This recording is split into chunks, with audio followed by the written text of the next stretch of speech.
తాకట్లో ఉన్న మీ బంగారాన్ని విడిపించి ఆ రోజు ఆన్లైన్ రేటుకి కొంటాం. Sharma gold company.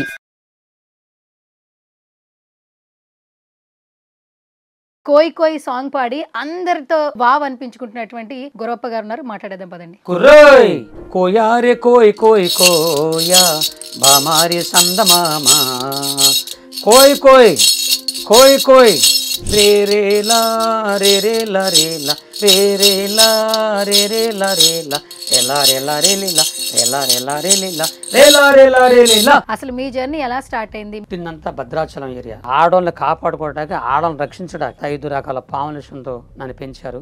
మా ఆడవాళ్ళ జోలికి ఎవరిని వచ్చినా నేను వెళ్ళి మా ఆడవాళ్ళని కాపాడుకునేవాడిని. వెళ్ళి నా చేతి గోలతో గెలిచేవాడిని. అంటే ఏంటి, మీ బాడీ మొత్తం విషం ఉంది కాబట్టి మీ గోరు వాళ్ళకి తగిలితే వాళ్ళు చనిపోతారు. ఒక దేవుడి గురించి మా అమ్మ చచ్చిపోయిందా? నిండు గర్భిణితో ఉన్న మీ మదర్ ని మీ ఫాదర్ కొట్టారా? కొట్టేశాడు. ఎందుకు? అంటే అంటే ఆయన మానసిక స్థితి సరిగా ఉండదా?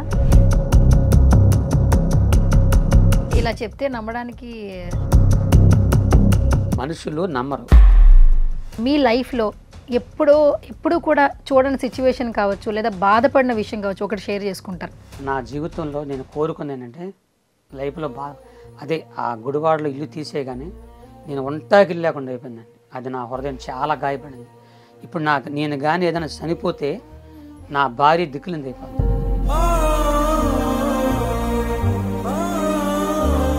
అదొక్కటే నా హృదయంలో చాలా బాధపడింది. 40 సంవత్సరాలు ఆ దేవుని సేవ చేశాను.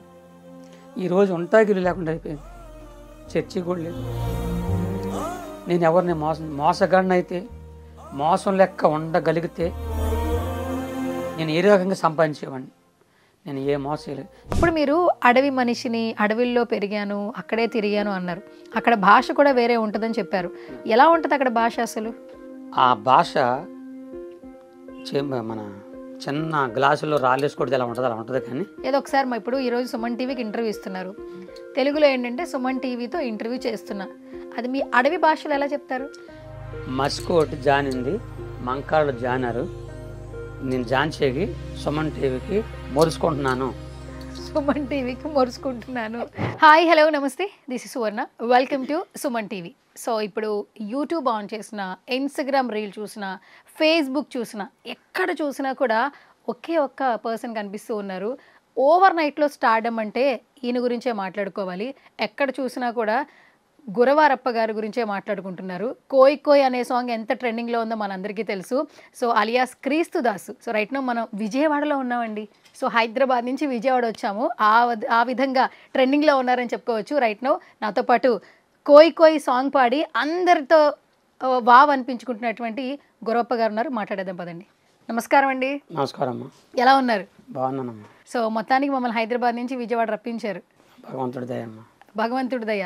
ఓకే. సో ఇంత బాగా ట్రెండింగ్ అవుతుంది కదా, ఎట్లా అనిపిస్తుంది? నాకు చాలా సంతోషంగా ఉంది. మీలాంటి పెద్దవారి ముందు, అందులో సుమన్ టీ అనేది చాలా పెద్ద వరకు నాకు తెలుసు, మీ ముందు మీ దృష్టిలో కూడా పడేలాగా భగవంతుడు చేసినందుకు నేను చాలా సంతోషపడుతున్నాను. ఓకే. కాదు, ప్రతి ఇంటర్వ్యూలో నేను కొన్ని మాటలు వింటున్నా మీ గురించి, కానీ మీరు చెప్తూ ఉన్నారు, బట్ వినే వాళ్ళకి ఇంకొంచెం ఎక్కువ తెలుసుకోవాలండి మీ గురించి. అసలు మీ జర్నీ ఎలా స్టార్ట్ అయింది? మీరు పుట్టింది పెరిగింది విజయవాడేనా? కాదమ్మా, ఎక్కడ? పుట్టిందంతా భద్రాచలం ఏరియా. భద్రాచలం ఆ ఏరియాలోనే కొంట అనే ప్రాంతంలో పుట్టాను.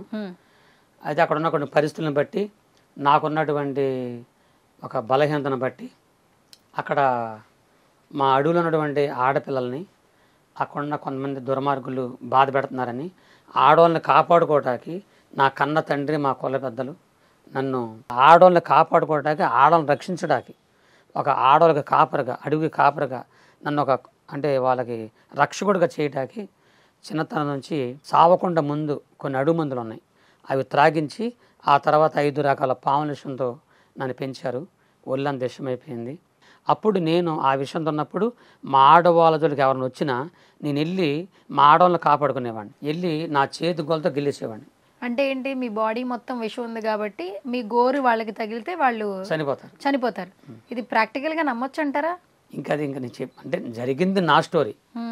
ఇప్పుడు నేను చెప్తున్నాను కదా, నేను బ్రతికే ఉన్నాను, మనిషిగా ఉన్నాను, జరిగిన స్టోరీ చెప్తున్నాను అంతే. మా నాన్న, మా బంధువులు నాకేం చెప్పారంటే, నువ్వు చచ్చిపోయినా పర్లేదు కానీ ఆడవాళ్ళని కాపాడు అని ఒక ట్రైనింగ్ ఇచ్చారు నాకు. సావైన పర్ల వెళ్ళి ముందు ఆడవాళ్ళని కాపాడాలి. అనేటువంటి ఒక ఆలోచన వెళ్ళి అలాగే గిల్లేసేవాడిని. గెలితే కొంతమంది అక్కడ చనిపోయారు, కొంత పారిపోయేవారు. అలా జరుగుతుండగా ఇక నా విషయం అనేది నా శరీరంలో ఇంకా ఎక్కువైపోయి ఆ రోగం బాగా ఎక్కువైపోయింది. ఎక్కువై చచ్చిపోయే పరిస్థితికి వచ్చేసాను. ఇక రోగం ఎక్కువైపోయింది, ఈ గుండెకి పట్టేసింది. అప్పుడు నా శరీరం మన వస్త్రాలు ఉతికితే పిండితే ఎలా ఉంటుంది అలాగే నా శరీరం ఎవరో గట్టిగా నలిపేసినట్లు ఆ బాధ తట్టుకోలేక నా నరాలు తెగిపోయినట్లుగా, నా ఎముకలు ఇరిగిపోయినట్లుగా, ఎవరో చేతులు తీసుకొచ్చి నా ఎదల మీద పెట్టి నలిపేసినట్టుగా ఉండేది. ఆ బాధ తట్టుకోలేక మా నాన్న దగ్గర ఏడిశాను.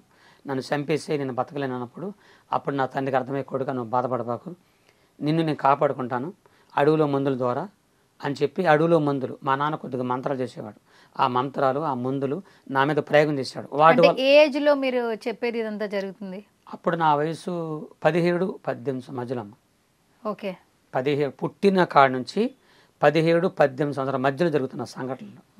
అప్పుడు అలాగ జరుగుతున్నప్పుడు అప్పుడు మా నాన్న అడవిలో మందులు కొన్ని మంత్రాలు నా మీద ప్రయోగం చేశాడు. అయినా ఆ రోగాలు తగ్గలేదు. ఈ నాటు మందులకి ఐరన్ తగ్గలేదు. మా నాన్నకి తెలిసినటువంటి తెలంగాణలో ఒక మంచి రాజకీయ నాయకుడు ఉన్నాడు. అప్పుడు ఆయన ద్వారా మా నాన్నని తీసుకొని మరి హైదరాబాద్ ఉస్మాన్ హాస్పిటల్ కంటూ తీసుకెళ్ళి చూపిస్తే వాళ్ళు మా నాన్న నాకు చెప్పాడన్నమాట.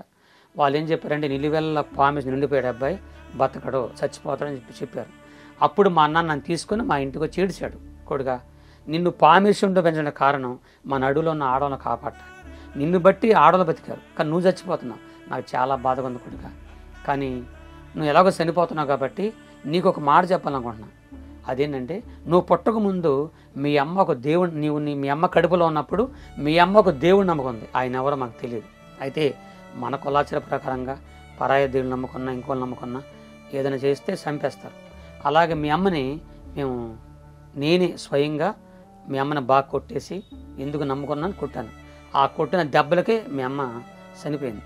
మీ అమ్మ చచ్చిపోయే కొద్ది నిమిషాల ముందు నువ్వు పుట్టావు. అప్పుడు మీ అమ్మ నిండు గర్భిణి, మీ అమ్మ నువ్వు పుట్టావు. నిండు గర్భిణితో ఉన్న మీ మదర్ని మీ ఫాదర్ కొట్టారా? కొట్టేశాడు. ఎందుకు? అంటే ఆయన మానసిక స్థితి సరిగా ఉండదా? కాదు దేవుని నమ్ముకుందని, ఆ భగవంతుడు నమ్ముకుందని చెప్పి వాళ్ళలో కొన్ని ఆచారాలు ఉంటాయి అమ్మ.